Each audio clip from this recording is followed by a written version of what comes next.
Good morning, frothers, and welcome back to Wheatlow Brewery. And we've got a little bit of a change this week. We're going back on the 1,000-mile beer tour with Jamal that we did earlier in the year. And this time we're going to visit Maverick Brewery, a small brewery in Hampshire in the south of England. Today's video is the first part of a trilogy about Maverick Brewery. Today we're going to go down and tour the brewery, meet Hoddy and ask him what it's like running a small brewery in Britain today. Next week we're going to get his recipe for his flagship beer, Big Bird, and come back to Wheatlow and brew it here. See what he thinks of our efforts at brewing his flagship beer.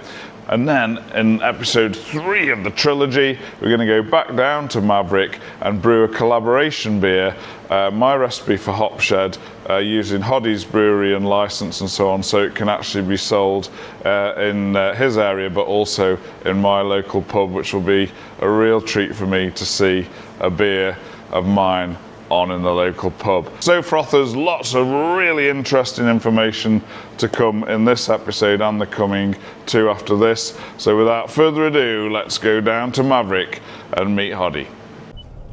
Hello fellow beer travelers, welcome to another road podcast. We need to fix a name for this. Brewers on tour. Join Tour. Jamal and I as we embark on a 1,000-mile epic tour of Great British Brewing. We'll be visiting traditional breweries the length and breadth of the UK, from Lewes on the south coast to the hills of North Yorkshire. We'll be visiting traditional tower breweries, and we'll see steam engines, belts, and even a water wheel. We'll meet brewing royalty. Top and bottom of it all is that there is no finer long alcoholic drink in the world than English cask conditioned beer. And learn from their experience, and we'll even meet the owner of Marisotta Malt. Marisotta right over here, Tipple right over there. As well as brewing celebrities. We'll sniff more hops as we go round, and we'll see more open fermentation that you can ever believe. I think that is exactly what it tastes like when I was a child. And Well, you have to come here. We'll meet more Grab on this, characters. pal. Grab it. Put it on there. Now everything in the brewery will be working. We'll see more machinery. Whilst Jamal drinks his way around the tasting rooms, I'll have to do the driving in the day at least, and put up with the water. That's for the driver. You will do the pale ale. There you go.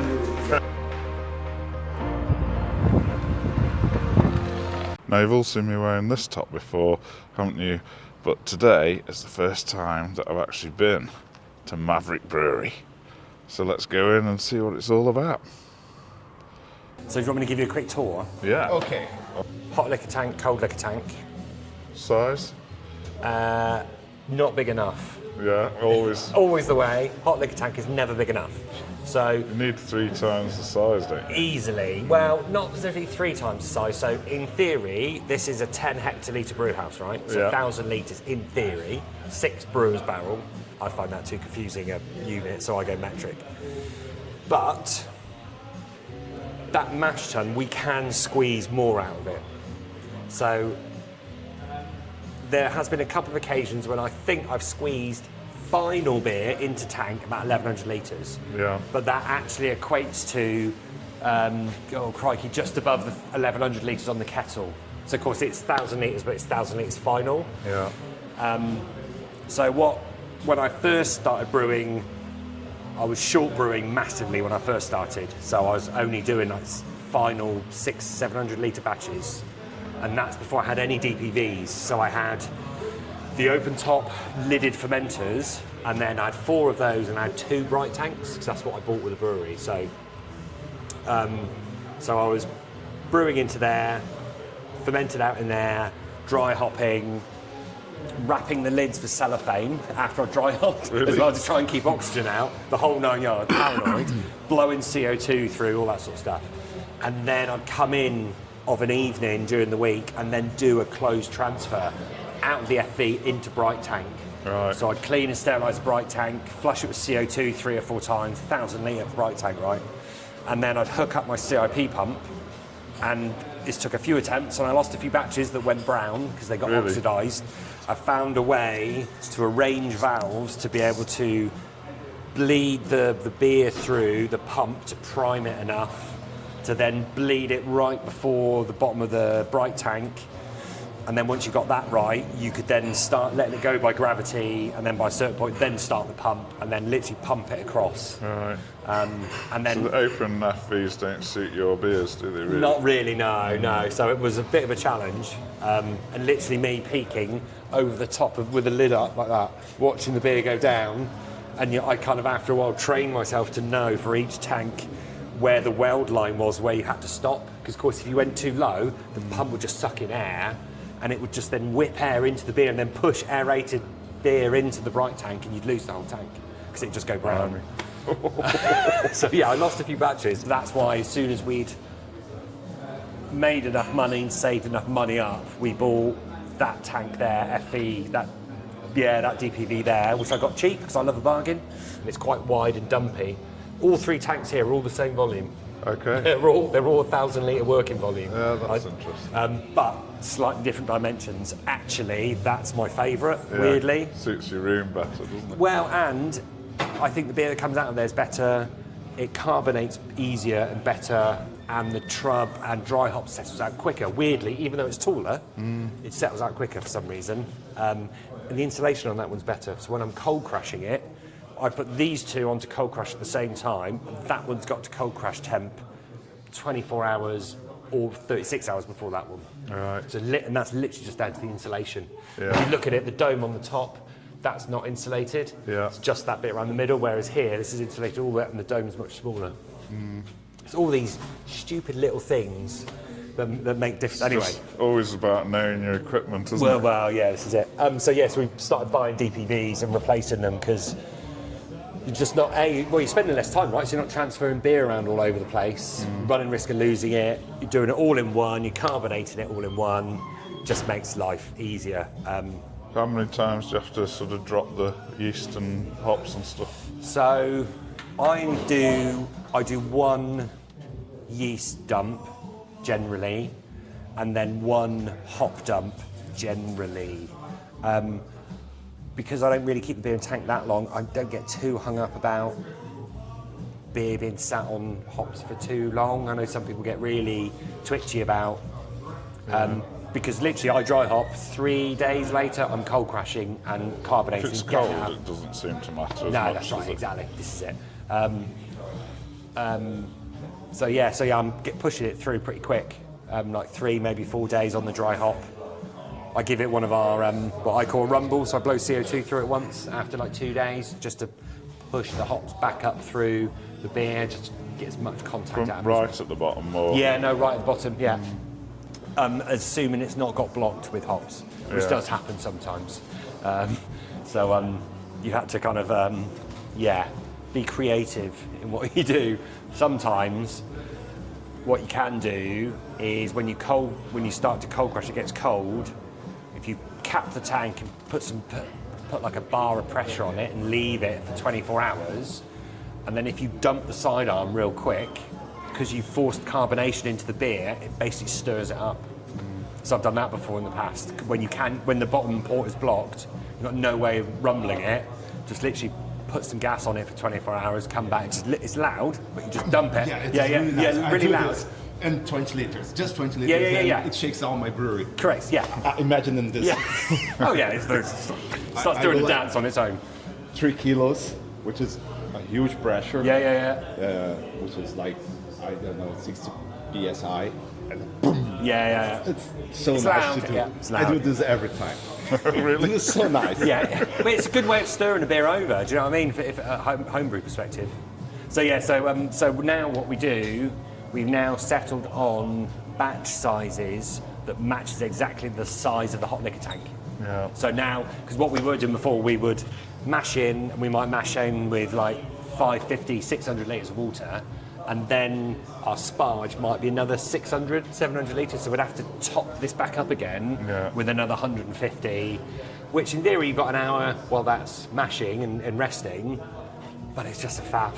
And What size elements has that got that's in got one 18 kilowatt 3-phase element in it, so it's decent size. Substantial. Yeah, oh yeah. The thing vibrates when it's going. I bet your meter does Yeah. as well. Yeah, heats up real quick as well. I set that on a timer to come on at 3 in the morning, and when I come in at 7:30, it's at like 83 degrees. So it's give it a quick pump, turn it over. Usually drops a couple of degrees, and then it catches back up again. But yeah, it's pretty good. The mash tuns here then. So average batch size now, finished batch size is about 750, 700 packaged. Once we do dry hops and bits and pieces. So we're usually mashing in around about 550 litres, around about, depending on ABV, 180 kilos, something like that, roughly. When I first started, I was tipping it all in by hand, so I'd have like the hose over the side, bag over my shoulder, orange shovel, and kind of mixing and kind of doing all that. Whereas now we've got the auger and hydrator. It's kind of civilised brewing, I like to call it, because it's... That auger looks a nice, useful piece of kit. Oh yeah, 100%. It makes a massive difference, And I found our efficiency's gone up. Really? With it, because you're dribbling it in steady. And the grain's getting wetter. So rather than just tipping it in with water and stirring it and trying to get it, it's going through a proper hydrator. So it's getting kind of... Well, I mean, we said about it, and I'll probably get the hydrator. I'll show you the hydrator. The water first or the malt first? Puts the malt in this hopper, and then... So what happens is, the grain comes up the auger here, and it drops down through here, and it hits the top of this. Yeah. So as the grain hits this, it spreads out that way. The water comes in through the side, and you can see... You see the little nozzle, it hits the underside of the plate. So what happens is the water comes up and it splashes out to the side, and as the grain comes down, it gets properly wetted, and then comes through and then goes through a chute and falls into the mash tun. That's interesting. Yeah, and made a massive difference. And so your strike temperature water is 83 then? 83 if we're shooting for about 68.5, 69, which is hot. 83? 83 degrees C. That's what I set my HLT at, 83, as it happens. But it's funny, you speak to some other brewers, they're like, oh, that's really hot. Yeah, that's really hot. But I mean, we have quite a long hose, so you lose a bit of temperature through that. I think you lose temperature through this as well. We preheat the mash tun, so I preheat it with about 80 litres of water before we mash in anyway. But yeah, I mean, it's just what I found works. So there's no heating here? No. Classic English single infusion mash tun. So no rims, no herms, no reheating. What you put in is the mash temperature. So you have to dial in your strike water to a number of different elements. This is what a lot of people don't realise, particularly in the UK, is the temperature in it can change throughout the year, right? So if I'm mashing in January, it could be 2 or 3 degrees in here. That steel will be about 6 degrees. If I'm mashing in the middle of summer, it could be 30 degrees in here, and that steel will be 20 degrees.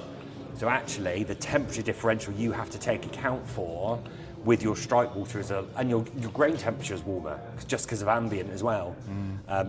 So it'll be 83 degrees to get 68.5. Now, you ask me that in August, that might be 80 degrees. Yeah. Because you've got to allow for that temperature. I mean, you can calculate the thermal, whatever it is, Yes. of that, can't you? Yeah, you can, Have you bothered? No, so do you know what I do? I'll show you. I've kept a record of every single brew day, every single mash liquor temperature, and every mash temperature throughout the year. So I've got it by date and temperature. Oh, that's a good So I've idea. plotted a graph now, so I now know roughly. So on my brew sheet, one of the things I've got at the top, it's a bit of a geeky thing, I suppose, is I record what the weather and the air temperature is. Yeah. So overcast day, foggy, 10 degrees in the car on the way here, breweries at 9 degrees. Yeah. Because it just helps build up a picture. That's interesting. Do you know what I mean? Same thing, but in your place where you've got your tin shed. Yeah. Just keeping those records, because as anyone will say, brewing is about consistency. You can't write down enough on those brew sheets. No, can you? no, 100%. Many a time I want to look back at something and think, oh, I didn't write the pH down on that Yeah. or whatever. Correct, that's right. It's just And annoying. don't get me wrong, we're not perfect. There's some days where I'm gone, oh, it's all gone a bit wrong and I've not written everything down. But try and write down as much as you can. Particularly with Kirsty, that I'm training to brew for me now, is that's what I'm trying to instill in her, is spend the time, because everyone knows on a brew day you do have time, because you'll be stood there watching a underback spin for an hour. You know, so use that time, take samples. So when we're brewing, we take a first running gravity sample. So straight out as the first run-ins before we even start sparging, take a gravity sample, and I'll show you this on the brew sheet. We then take a gravity reading every 100 litres through the sparge after that.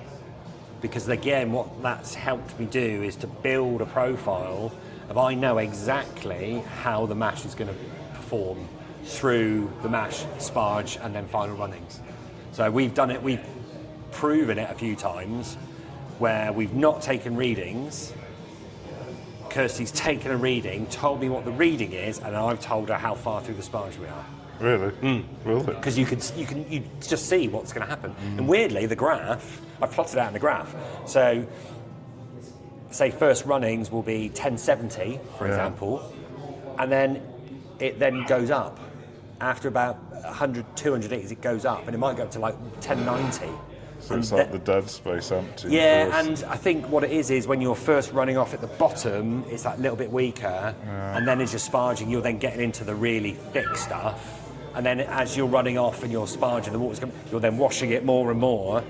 And this kit, it does that, and then it'll do this, and then it'll level off, and then it'll drop quickly, and then it'll slowly, there's this shelf where it goes from like about 1050, 1048, and it'll just nosedive to about 1025, and then it'll stay at 1025 for ages, and then we'll finish out like 1010, 1008 or something like that. And how long does it take you to sparge? Are you trying to do it steady or quickly or?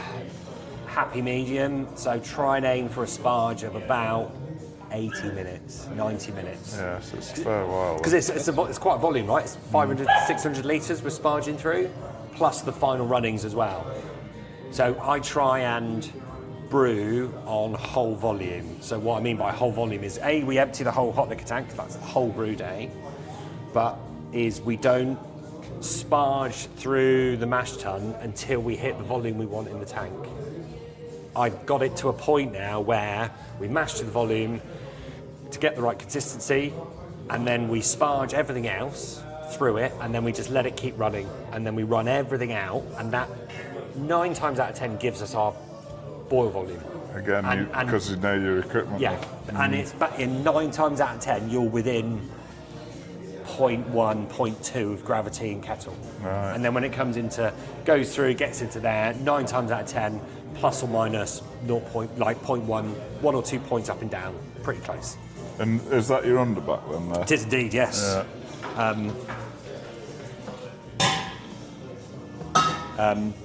Quite manual, old school, there's nothing clever about it. But the idea is that gravity lets the water out and you're not sucking it with a pump. Correct, yeah, that's right. Yeah, you see, obviously smaller brew houses, they've got literally a pump right on the bottom of the mash tun. This is all about gravity. And then also you get the nice vortex. So actually you get a nice bit of separation in the underback. So when you're running off, because for as good as the wedge wire grates are in the bottom of there, some grain always gets through. And you always get some flour and protein and nonsense always gets through. But here, you get a really good spin, and you get a really good collection of kind of shrub and stuff in the middle, which is quite good. And so you can't heat it up to a mash out temp then, can you? No. So your sparge water is at least stops it dropping. Yeah, this is it. So sparge water, I sparge at like 78 degrees. Yeah. So we mash it like 83. I then set the temperature on the hot liquor tank to 78 and just let it drop on its own. And if the sparge water's still at 80 degrees, it's at 80 degrees. Yeah. That's as good a mash out as... It won't be by the time it hits the mash though. No, this is it. No, exactly. Keep the lid on while I'm sparging. That's made a really random little tip a brewer gave me a couple of years ago. Because I was sparging, I had the lid off, just have the going. He's like, no, put the lid on, keep the lid on, and the temperature difference of the liquor coming out to the kettle is about 15 degrees. Really? So I get it to boil quicker. That's a good tip. Yeah, that So is I've a saved good like 45 minutes waiting, like you'd normally wait to get to boil temperature, just by, so the lid that I've remade now, I've made a new one recently, really thick Celotex, fits around the spar jar. tip. Right. Because if you think about it, it makes perfect sense when you say it out loud. You're like, oh yeah, why wouldn't I want to keep it as warm as But you possible? always want to look at it, don't you? That's the trouble. You want to look at the lines. It's see one it of the spinning few right. things you can see anything happening. Yeah, that's right. Yeah, exactly. Especially if you've got a spinny Yeah. thing. Oh yeah, there's loads of that sort of stuff. So, and then, so in your kettle, and Yes. what sort of power is that? So that's got two 12 kilowatt 3-phase elements on it. Right, so So yeah, pretty beefy. but still takes a while to come up. Then. Yeah, I mean, it'll still take. So that's why the E on the side of the tank's for us, that's above the element. So we'll stick both on as soon as it gets above that. But then we might be waiting 45 minutes to an hour for it to get up to boil. Yeah. Once it does, we then go down to one element. So we then flick one of the elements off, and that's enough to keep it at a good enough boil. Do you use any of that anti-foaming agent in there? Yeah, we do. Wait there, hang on a minute, I'll show you. This is a bit of a standing joke, but I got given some because I'd ran out, and I went to my mate's brewery. And he's like, the only thing I've got is a milk carton. When we filled it, we're like, that looks like milk, doesn't it? So we had to write not milk on it. And it was just on the side, it was just a standing joke. Because it really does look like milk. It really does. Although you wouldn't think it was particularly fresh milk. Yeah, that's right. I mean, obviously, as you know, it's just a silica-based anti-foam agent. I've never used it. You're not needed to. In case it does something to the head of the No, beer. it aids head retention. Yeah, because you're not Actually, bursting yeah, a lot. and actually helps head retention. And here, because of the shape of the kettle, Yeah, that would be prone to. that we've had boilovers, and if you're not careful, it literally will shoot out, and that's dangerous. So we always add not much, tiny little dribble into here, and I have the same because my very first low anti-foam, Yeah. it takes me like 5 to 6 years to finish.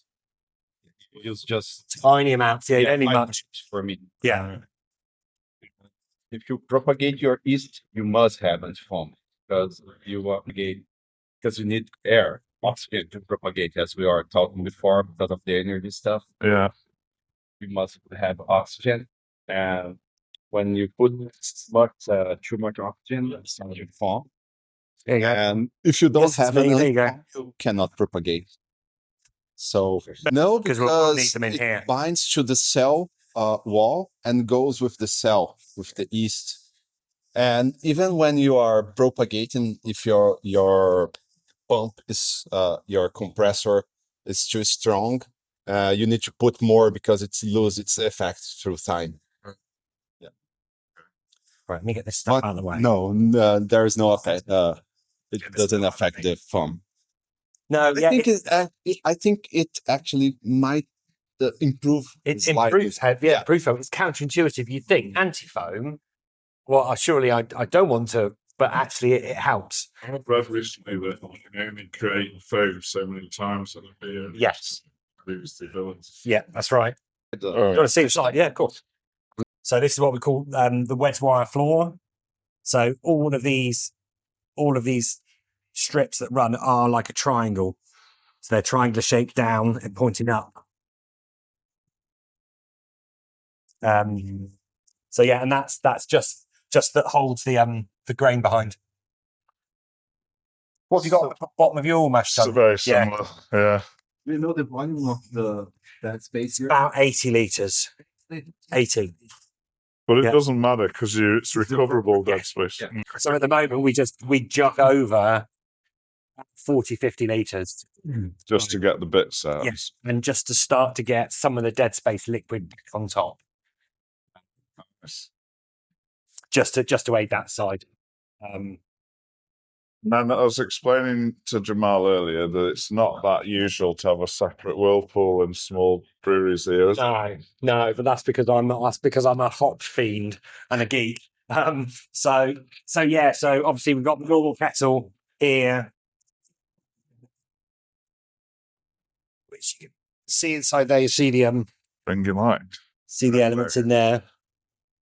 Oh yeah. So that's the two 12 kilowatt 3-phase ones that are in there.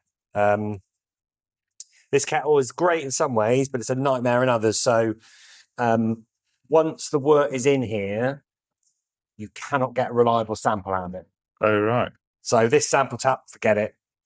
Dipping stuff in the top, forget it. Why does it block or? No, it'll Stratification. yeah. So the heavier, higher concentrate work just sinks to the bottom all the time. Well, I've learned that recently with mine. That when I take a reading at the end of the boil, it's always 1 point different in the front. Yeah. Whereas for this can be 10, 15, 20. Can it? Yeah, massive. Blimey. So when I first started brewing on it, it was confusing the bejeebers out of me. Because I'd take a sample and go, well, how have we managed to get that much efficiency? We're only mashed in with this much. That doesn't make sense. And then, of course, you'd then go, right, okay, well, I need to liquor it back. So then you liquor it back and then it goes through and it gets into there and it's way weaker because by the time it's gone through here, through the whirlpool, it's been mixed, it's been farted around, gone through the heat exchanger into there, it's back to what it should be because it's not stratified. So the first year here was a real challenge. Just learning, not learning how to brew, Learning the kit. learning the kit. Yeah, so this kit was in storage for 2 years after I bought it. Literally bought it, put it into temporary storage in January 2020. Yeah. Temporary storage, just when we're hearing about there's something weird going on out in China. God. So 2 and a bit. Better than having it installed here with all your Yeah, 100%. Yeah.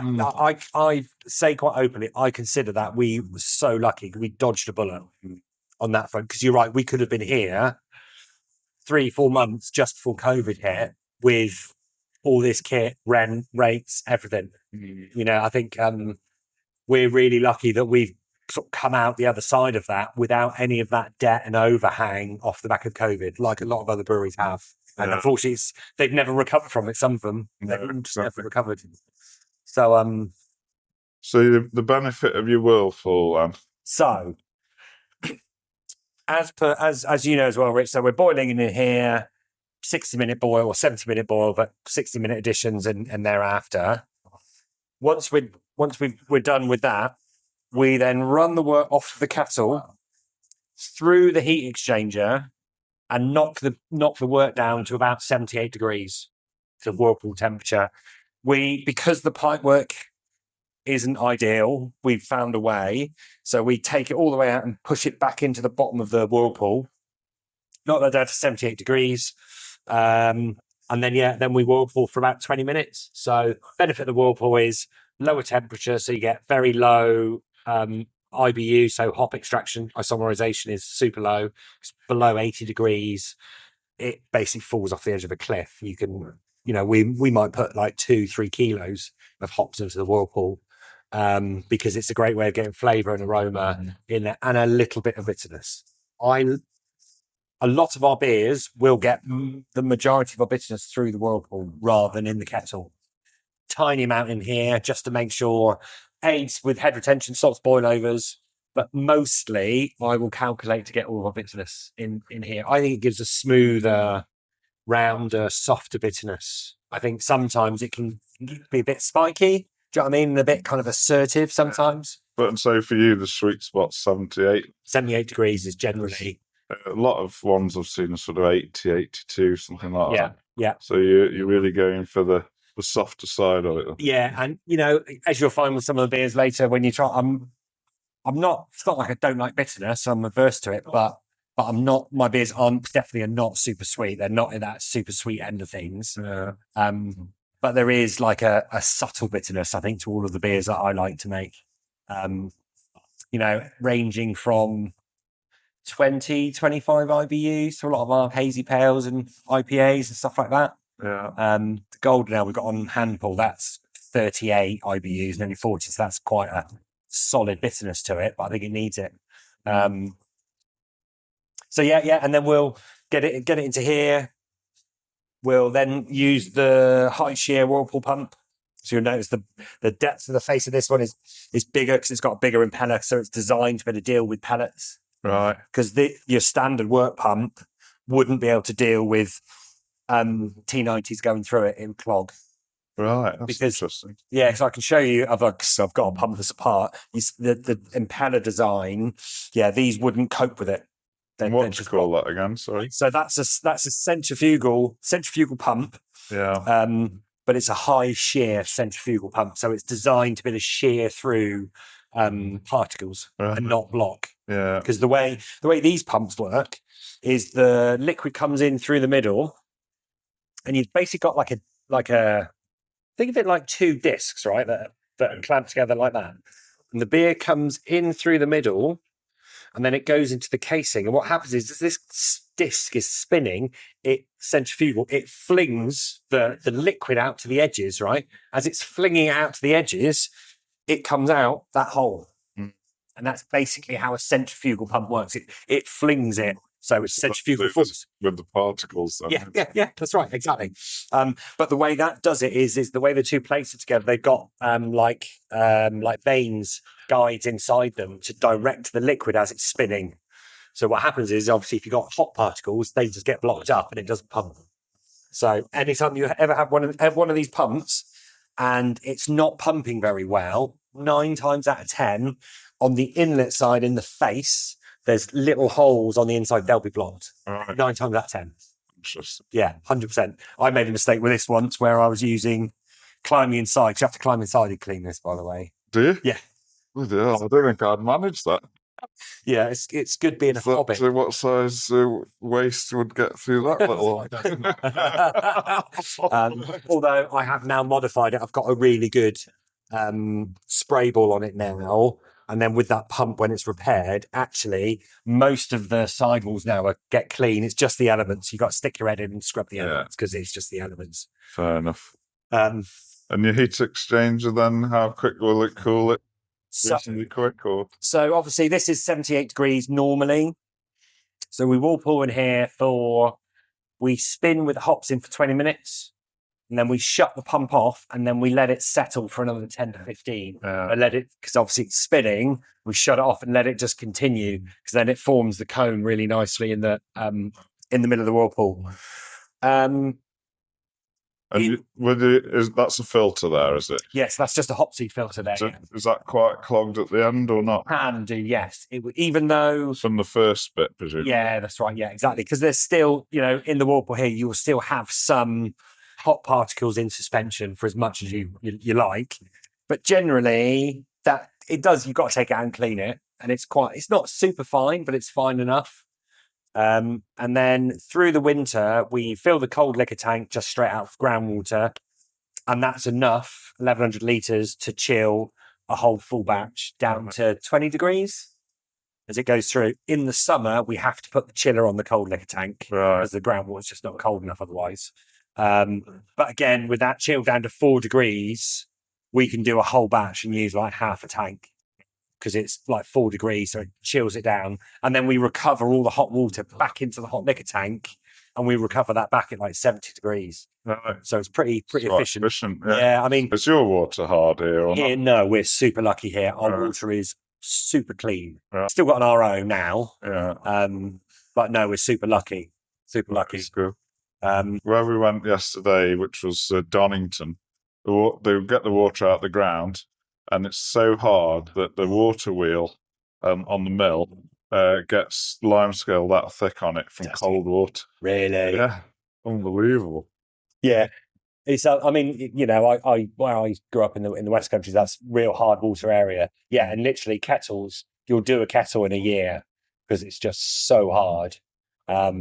What we try and do is in the winter shutdown is we'll do a nitric acid wash of the cold water side of the whole loop. So what we'll do is we'll get the nitric acid, get it into the heat up hot liquor tank, pump it across into the cold liquor tank, pump it through and recircuit back round. Yeah. Because nitric acid is great for getting rid of beer stone and obviously calcium. So try and do that as a matter of course. Some of the winter shutdown stuff that you do, and We started using Enzy Brew a lot as well. That's really good. Yeah, really very impressed good with Enzy Brew. Great at home as well. So if you ever do a barbecue at home, Yeah. or you do like slow cooked ribs or something like that at home in a dish, right? Have it in the oven. Obviously afterwards, it's all like black stun, right? Because then you like put it through the dishwasher, it never comes out. Enzy Brew, teaspoon of Enzy Brew, hot water out the tap, leave that to soak for a couple of hours, literally gone. Really? That's Never a good seen tip. anything like it. I have a sandwich bag of it I take home. I have it at home. It's amazing. Anything that's like the stuff normally you'd be there, like after a Sunday dinner, like the tray that you have the meat on, that same thing. Enzy Brew loves falling grease. Right. So when you add like hot tap water to it, after about an hour, you can physically watch it fizzing and eating its way through it. Wow. It's amazing. The great thing about it is it's not dangerous. So it's not like caustic or nitric acid that can really hurt you. And it works. And you can just chuck it down the drain. Doesn't affect waterworks or anything. If anything, it's better for the drains because, of course, you put it down the drains and it just eats bloody fat, oil and grease along the way. Yeah. And we're going to start brewing in, the coming weeks for our birthday now. Because, so what we're going to do for the birthday party is obviously we've got a cask beer we're going to do for our birthday. We're going to fill all 3 conicals with collaboration beers, and then we're going to can all of those 3 beers and keg them as well. So we'll have all those released on the birthday. All right. We're doing a beer before all this as well for the birthday, which is just with our homebrew club. Oh, nice. So we're going to do a beer with my homebrew club as well, which is going to be cool. So, and you've been a home brewer, haven't you? For a long time, or? So it's probably like 13 years. I've had this place nearly 3 years, so 16 years in total. I actually worked in a brewery when I was 16. Right. I worked in there for a couple of years, and then went off, did the engineering thing that I do now. And then Becca, my wife, bought me a homebrew kit. Right. Purely her doing. Yeah, so Becca's fault. Yeah. So she bought me a homebrew kit because she didn't know what to get me one year. Someone said, get the homebrew kit. I got my husband one, he loves it. And of course, I did that. And then I was like, it was rubbish. I think it might have been Woodford's Wherry or something like that with a pressure barrel. And obviously it was awful. And I was like, I think I can do this a bit better. And then, festival kits. Can't remember the name of the one I liked that I brewed quite a few of. And that was, the liquid malt extract kits, all that kind of stuff. Have a few bottle bombs along the way, a few infections, all the usual stuff. A few successes, a few failures. Absolutely sick of bottling. Then I can do all grain, bought Braumeister, which I've still got now, still homebrewing with the Braumeister now. It's an amazing bit of kit. But you're still working full time, aren't you? Yes. That must be challenging, man. The first couple of years were really challenging. I consider myself to be really lucky, though, because I actually really enjoy my day job. Yeah. So I don't actually consider going to work because I enjoy it and I have fun and I kind of enjoy what I do.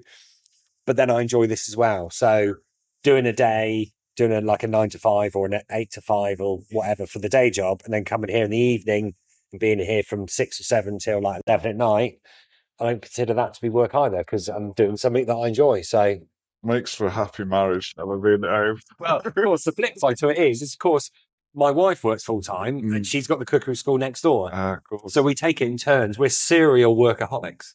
So we take it in turns being here late at night, basically, because she'll be at the school that she's a food tech teacher at, and then she'll be here in the evenings prepping for a class on the weekend or whatever. Yeah. You can't do it without both of you being in sick, can you? I would never have been able to achieve all of this without having very understanding kids. Actually, my kids are great, and if anything, I hope to think it's instilling a good work ethic in them. Our oldest now is like headlong into business in his GCSEs, always asking me about cash flow forecasts and how does this work in marketing, and and he loves it. He comes in and helps glass collecting, and That's brilliant. which I think is really important. But yeah, no, not without good support from my wife. had a few fallouts along the way. You'll be honest about these things, let's be honest. I've got a little bit better excuse or somewhere to send things when I buy things now. I can send them here. They don't have to go home. Well, I had a recent incident along those lines where Ros and I discussed going on a skiing holiday. Yeah. And we decided to buy a new fermenter. Yes, it'll be a long time since that stops getting built up. Yeah, that's But did you have any sort of difficulty sort of explaining it to your employer about what you're doing, or?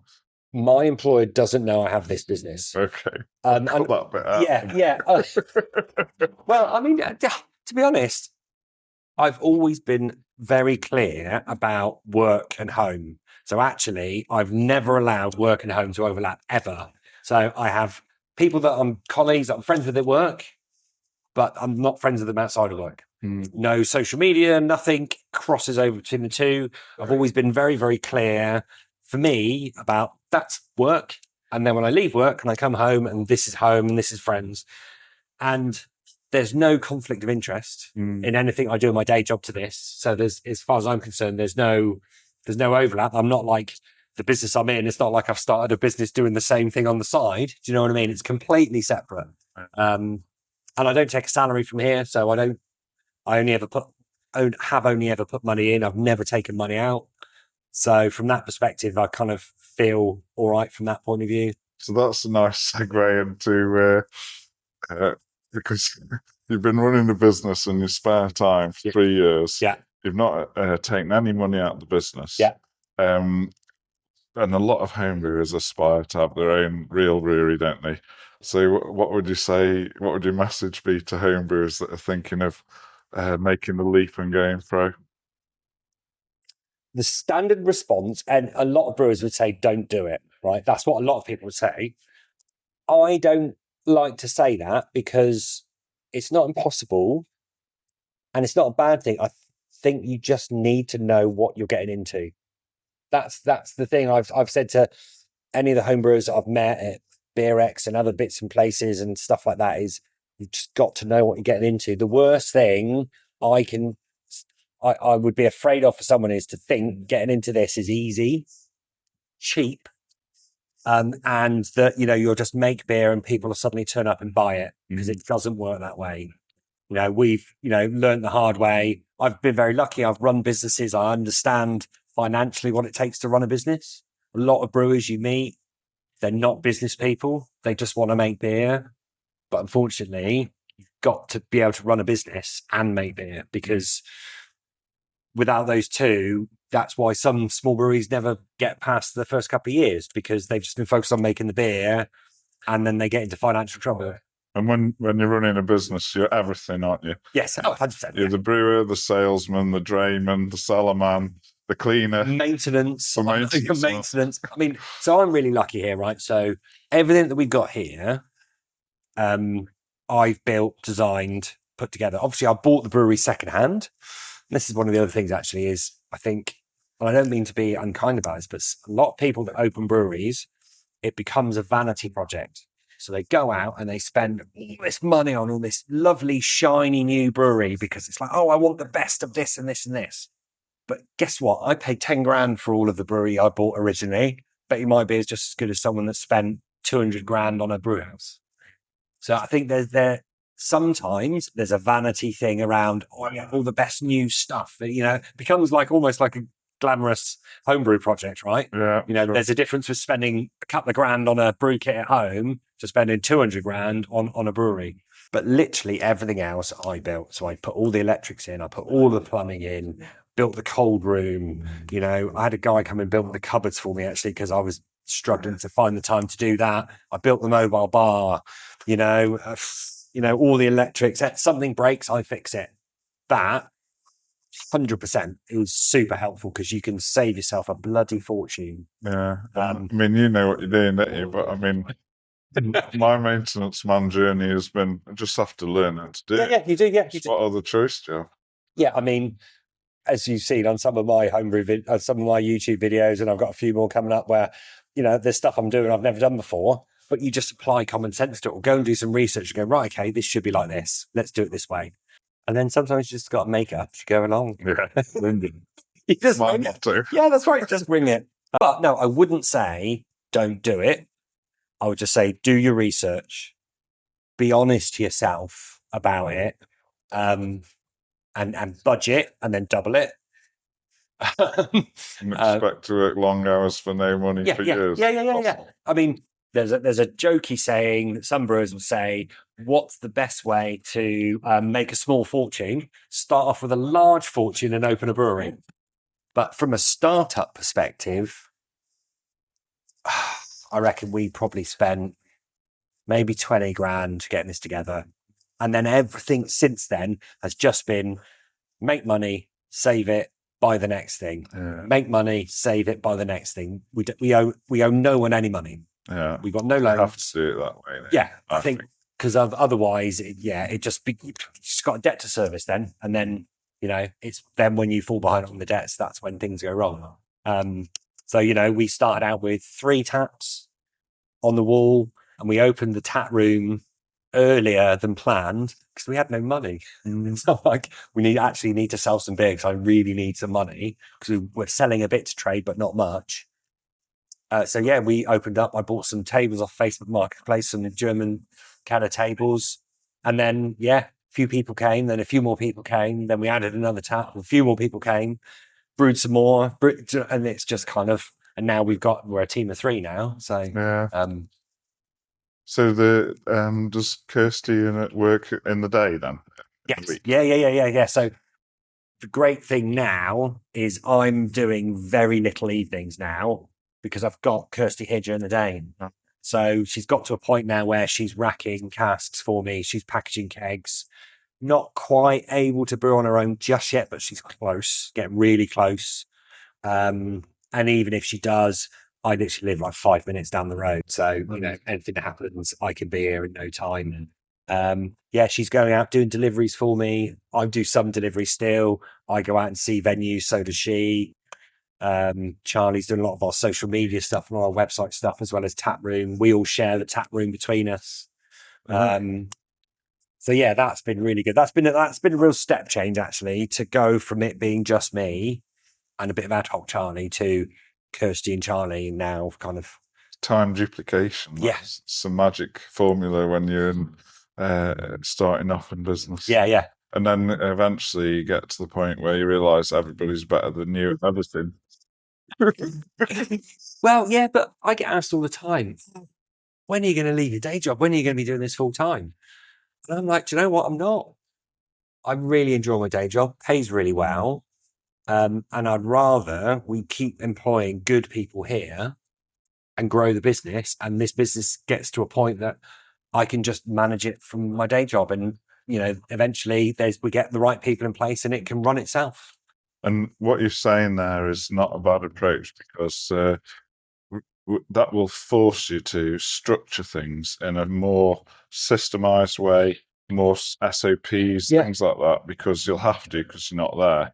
And instead of sort of relying on your own genius, you're setting it up as a proper organisation that effectively doesn't need you there. I'm sure it does now, but that's the ultimate. Eventually it won't. That's right. And just empowering people to be able to make the right decisions, and also letting them know that it's okay to get things wrong because you don't get things right all the time. Yeah. It's just about an old boss I used to have was you can make any decisions you like as long as you don't shoot below the waterline.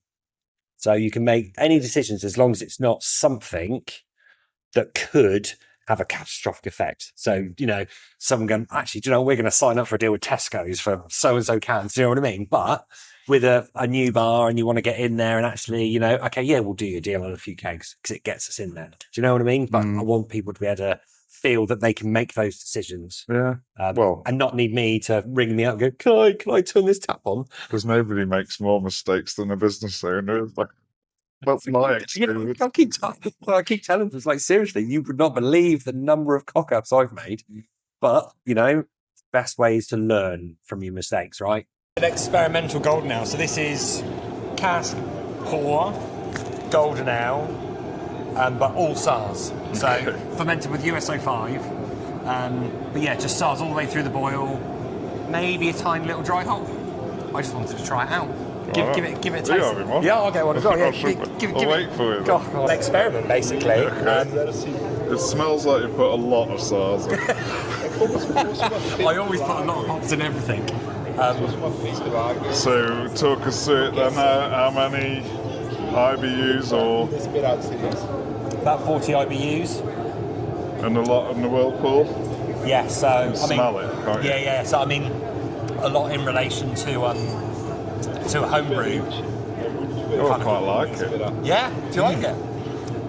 I was like, why has no one done like an all SARS cask beer before? I kind of initially had in my mind that it kind of be slightly lagery, but actually, it's come out more gold now. Like It's the hopping is very strong, and it could be too strong for some. yes, But that's I the quite only like thing it. I admit. But then I was like, But how many in the whirlpool then? I'd get the recipe out. Only 50 grams in like 23, 24 litres, so not Of course, loads. a batch, yeah. Yeah, batch size. And then probably dry hopped with, I don't know, 80 grams? Oh, it's perhaps the dry hop then, is it? I think it's more 80 grams? Yeah, it's not masses. But I tell you what might work if you do it in cask is a leaf hop in the cask. A bit more delicate. It is quite. And you don't need a heavy hand with that because it's in there forever. I mean, this is the first time we tried it, right? It's been conditioning for like 3 weeks. But if you want to know what SARS tastes like, it's good for that. That's very polite, you Rich. That's very polite. It is quite aggressive, isn't it? Yeah. I hope you're not going to give us something delicate after this because we won't taste it. Cheers. Anyway. Yeah, anyway, there you go. Yeah. Thanks for having That's us. right, that's right. No Maverick worries. Brewery. Anytime. No, Hoddy, you're looking quite sinister with the devil's own light. It's maybe a little bit soapy, actually, because of the amount of SARS that's in it. Yeah, could be. I think there's a nice beer in there, isn't there? It just needs a bit of. Needs a bit of work. Possibly just Restraint. You're a brewer that brews big, hazy, hoppy beers, aren't you? Yeah. So when you venture into cask, I shall be urging you to embrace subtlety. I agree with you, Rich. There is a good beer in there somewhere. Yeah. Think subtlety. As you're going to learn with some of my other beers, subtlety's not my top of my list. Do you like where did you get your brew house from? Bought it second hand off eBay. Right. It was $8,000, and Obviously Chinese. it's Chinese. It's if you like, a copy of the one barrel. Yeah. Which is 20 something grand, isn't it? Yeah, big money. So I thought $8,000 was okay. Hadn't been used much. It's quite good. It's got Scotch foibles. Every brew house does, right? No brew house is perfect. I've learned that from here. Like, every brewer will always complain about something about their brewery. The heat exchanger on it, I don't know, you could cool a swimming pool down with it. It's that many, it's 38 plates. Oh, wow. And it's got two cold things, one for glycol, one for water. Right, I just okay. use half of it. Yeah. I don't know why it's so oversized. Wow. Yeah, but I mean, to be honest, you can never have a too efficient plate chiller, right? True. Rather have it that way than you're bloody running the beer through at a dribble just to get it down.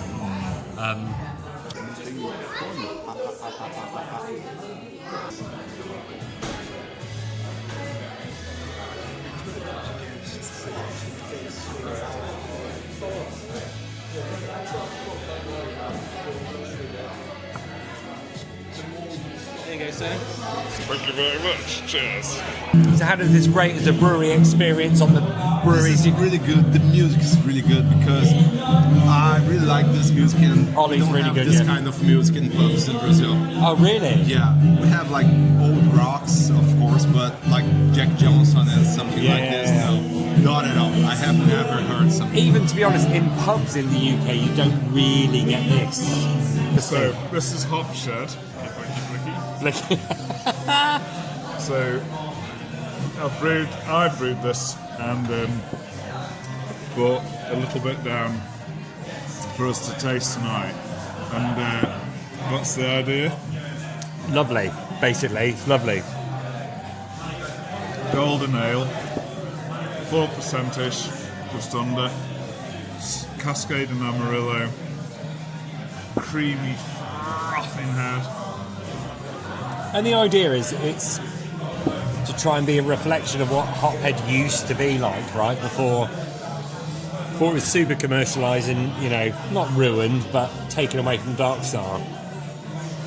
I think we could maybe push the Amarillo in it a little bit more, make it a little bit more orangey. I seem to recall when I used to drink it years ago, it was that uniqueness of having that hoppiness in a cask beer that you never really saw, particularly with like New World American hops. I think the malt bill's bang on, I think. Yeah, it gives you that stable head. Yeah, 100%. A torrefied wheat does something that not many other, not even chip malt maybe does. But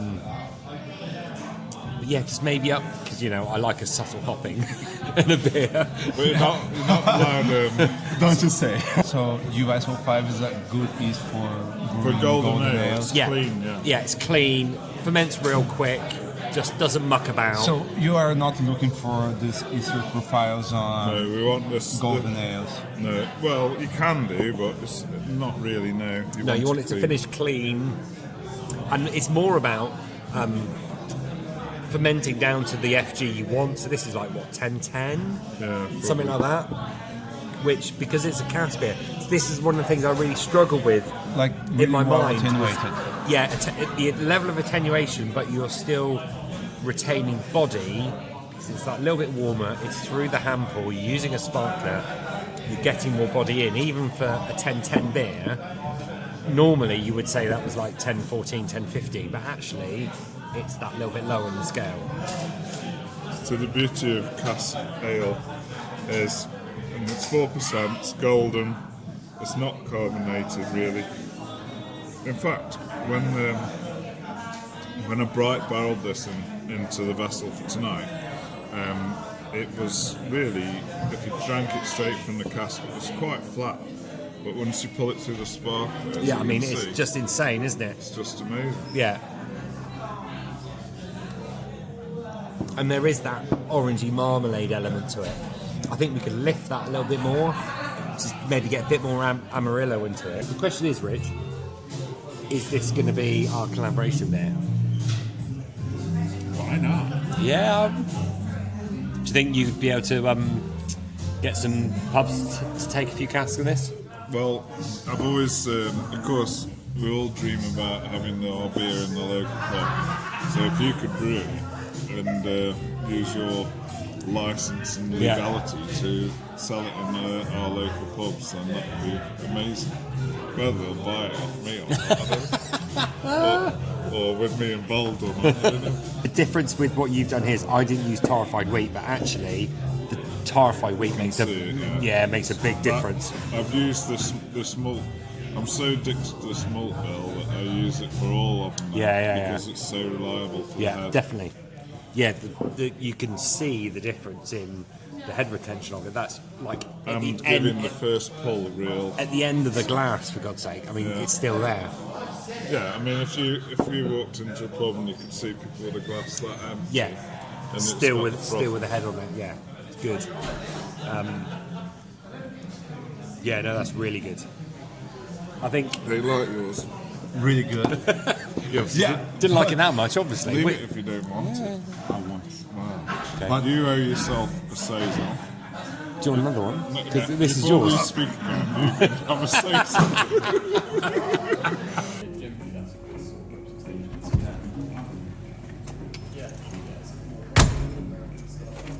Too much beer. This is full. So this is a cold room. Yeah. And we stack it up by tap. So we stack the beers up. The biggest problem we have is that because it's like 5-6 degrees in it, some of the beers will drop right. Oh right, yeah. Because they're stood still for 3-4 weeks. Well, So I've had kegs before which says invert every few days. And So we have a thing now on the Thursday, someone has to come through and shake all the kegs. Go through, shake all the kegs to make sure they're, for the ones that are hazy anyway at least, in time for the weekend. the keg star works alright for you though. It's okay, it's expensive, but from a keg perspective, it's our only option. Capital-wise, Yeah, it's and because they come clean, sterile, and CO2 flushed. good. Do they? Yeah. Trust them. Yes, no, they do. But we've never. Had a What about problem. the casks? Casks? Still no. have to sanitise them. We have to clean them as well because Kegstar say we can't guarantee they're clean. Tomorrow with a hangover because of you. Because of me? You haven't just say it's on yet. I've got a brewery tour to do 12 to 2 and then I'm driving up to North London to go collect it. Oh, very good. Gas washer.